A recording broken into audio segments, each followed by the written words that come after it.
আসসালামু আলাইকুম, welcome to Julius kitchen. আজকে আমি দেখাবো কলাই শাক ভাজি। কে কে খেয়েছেন এই শাকটা? আশা করি আমার রেসিপিটা ভালো লাগবে। এই শাকগুলোকে আমি ধুয়ে পানি ঝরিয়ে নিয়েছি।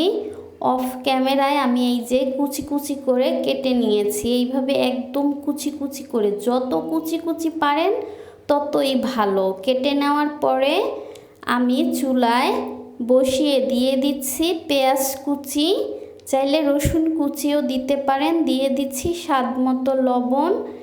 এখন আমি নেড়ে ছেড়ে এই শাকটাকে সিদ্ধ করে নিব। খুবই মজার একটা শাক, কিন্তু শহরেরটা খেতে এত ভালো লাগে না। এটা গ্রাম থেকে আনা, আমি গিফট পেয়েছি। তো এই যে দেখুন, আমি শাকটাকে সিদ্ধ করে নিলাম। ভালো করে নেড়ে চেড়ে সিদ্ধ করে নিতে হবে, কোনো প্রকার পানি দিবেন না সিদ্ধ করার সময়।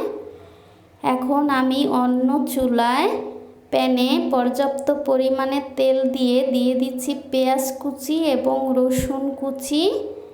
এখন আমি পেঁয়াজটাকে একটু লাল করে ভেজে নিব। এখন আমি এই ফোড়নটাকে শাকের মধ্যে দিয়ে দিব। এই শাকটা কিন্তু খুবই ভালো লাগে, তবে একটু শহরে আনকমন, তাই না? এই যে আমি দিয়ে দিলাম ফোড়ন। এখন আমি এর মধ্যে দিয়ে দিব শুকনা মরিচ। আমি টেলে নিয়েছি, তারপরে আমি গুঁড়া করে নিয়েছি। চিলি ফ্লেক্স বলতে পারেন। শুকনা মরিচটা দিলেই ভালো লাগে, তবে চাইলে আপনারা কাঁচা মরিচও দিতে পারেন। তবে শুকনা মরিচ দিলে সুন্দর একটা গন্ধ আছে, ভালো লাগে শুকনা মরিচের ফ্লেভারটা। হয়ে গেল কলাই শাক ভাজি।